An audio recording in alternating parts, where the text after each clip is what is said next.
Greetings friends, Sonic Toast here, and yeah, I know this has been out for like months and months, but today we are finally going to take a look at the collector's edition Shadow the Hedgehog action figure.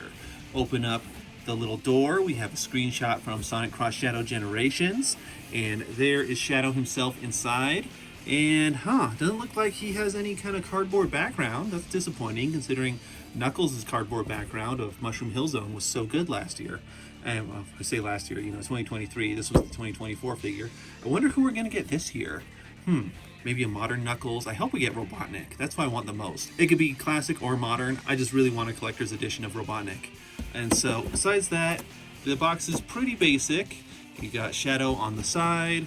There he is on the back with his big old wings. One thing I do appreciate about these figures is they're always emphasizing like a specific game, right? Like for the first one, Classic Sonic was for Sonic Mania, and then Modern Sonic was for Sonic Colors Ultimate, and then Knuckles was just kind of like for Sonic and Knuckles. Tails didn't seem to be emphasizing any specific game. As a matter of fact, Tails seemed to have like the worst background despite being like the best figure. But now we have Shadow doing Sonic Cross Shadow Generations. So let's get this guy open. Toast. So here he is, just initially out of the box, not yet removed from the cardboard, but I love the way they put the wings there. It looks almost like part of the environment, like part of the Doom's plants or whatever, like surrounding him. That's pretty cool. All right, here are the only other modern figures we've gotten so far in this collection. Sonic and Tails, as you know, I have criticized Sonic and praised Tails till the end of time. But one thing I really love about these figures is that you can change out their facial expressions with different eyes and different muzzles. Here is Shadow, here to join them.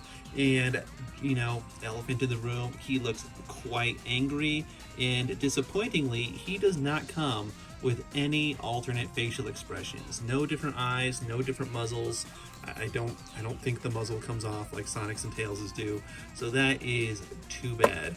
Now, Shadow looks very disproportionate from Sonic. Sonic looks huge and bulbous compared to Shadow, and that was one of the things that I didn't like about this Sonic to begin with, is like his arms just look really thick. Whereas Shadow, he's got like the noodly arms like Sonic characters are supposed to have.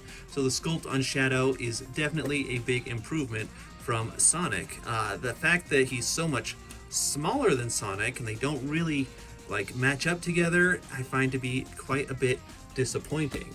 Now, Sonic and Tails looked just fine together. How about Shadow and Tails? Well, now Tails seems to be a little big, like not tall, but just like bigger, rounder, disproportionate to Shadow. So I think Shadow is the problem here. Shadow they made too small. He doesn't look bad, and as a standalone figure, he's fine, but like this has become a collection, so like he should look like part of the collection.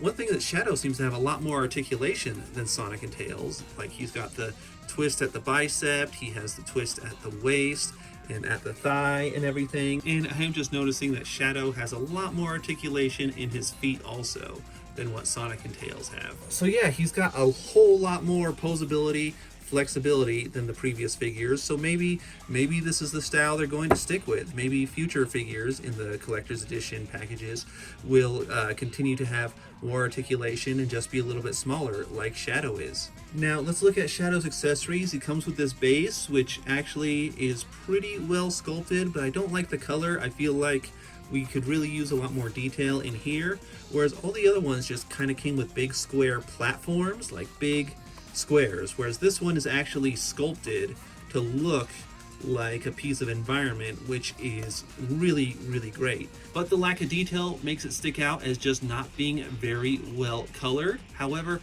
I think I definitely do prefer this over previous ones. This is also the first stand to not be doing the 3D like environment effect that all the other ones do. Here's Sonic's, and you see even the bricks have sort of that crazy, almost digital looking 3D environment. It looks like, you can dive right in there and everything. It probably doesn't look as good on camera as it does in person. But all of the previous ones have had that effect and have been much bigger. So what is going on with Shadow? This is definitely a whole different style, and it's not just a block like all the other ones.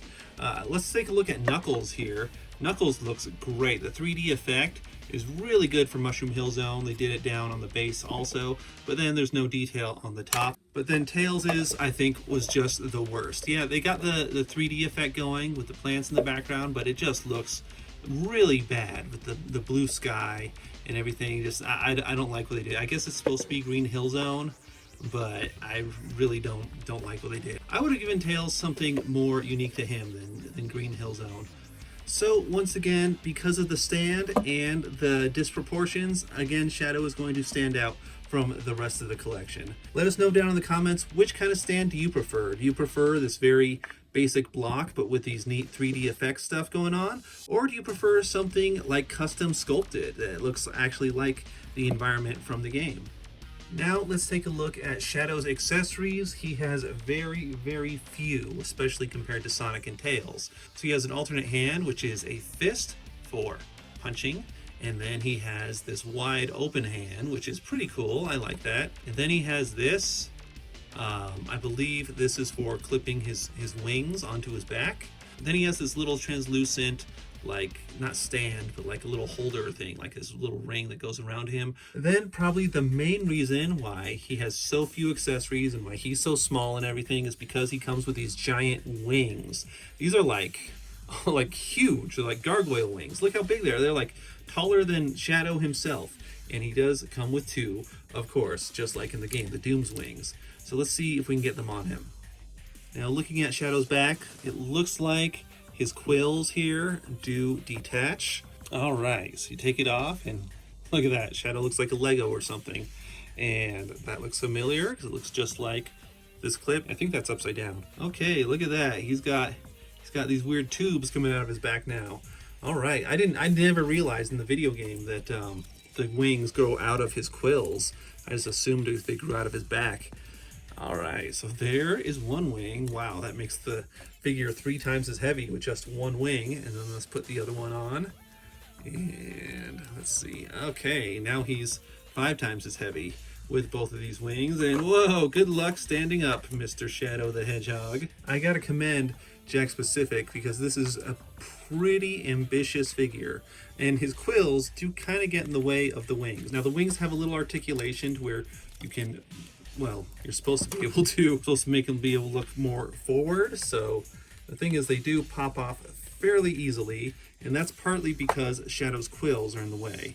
Then they have this big joint in the middle, so you can make the wings a bit smaller or have them expand really, really far and wide. Whee!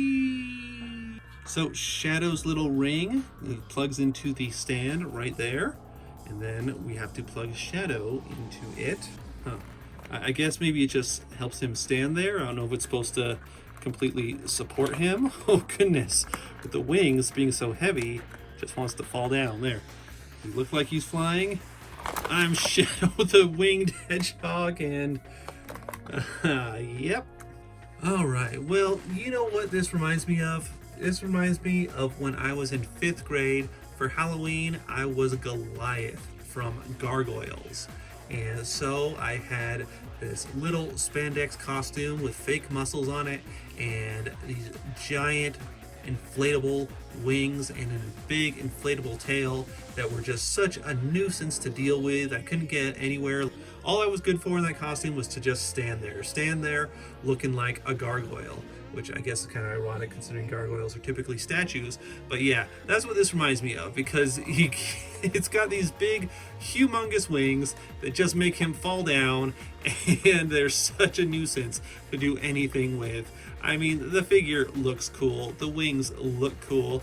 It is a concept, an idea that is really, really cool and ambitious. But I feel like the worst part about this is just that his quills on his head stick out. I can't even turn him because the wings are so long. His quills stick out so much that they interfere with the wings so much that it makes it really difficult to pose the wings. It makes it difficult to pose him. So yeah, this is a figure all right.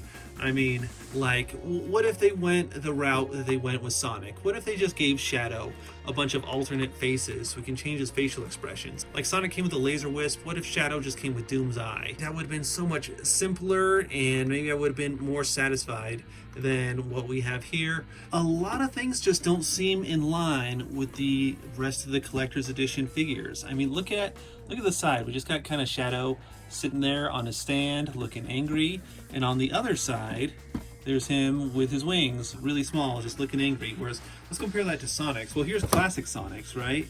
On this side, he's nice and big, he's happy, he's dancing, and you show a bunch of his accessories, you know, makes you excited, you know, it's like this is a Mr. Potato Head or something. You gotta change up his face and everything. And here he is again, in a different position, acting all silly, and on the back, there's a big emphasis on all the other accessories and everything, and there's Sonic again, looking all fun and silly. And we get a similar thing with Tails. Here he is on the back, he's waving, looking happy. We have a big emphasis on all his different accessories, and here he is, he's like flying, and we get this cool picture of some different things, some hands and facial pieces. And here he is holding a ring, just looking all cute and all big and everything. And just compare that. Compare the Tails box to the Shadow box, and look how much less appealing Shadow is in comparison. I think that's all just because of the wings. They can't do any close-ups, can't make Shadow look big because of the wings. I just feel like the wings are a hindrance because they're so big, they take up, you know, all his accessory space. Like, I didn't expect him to come with a gun or a motorcycle, which would have been cool, but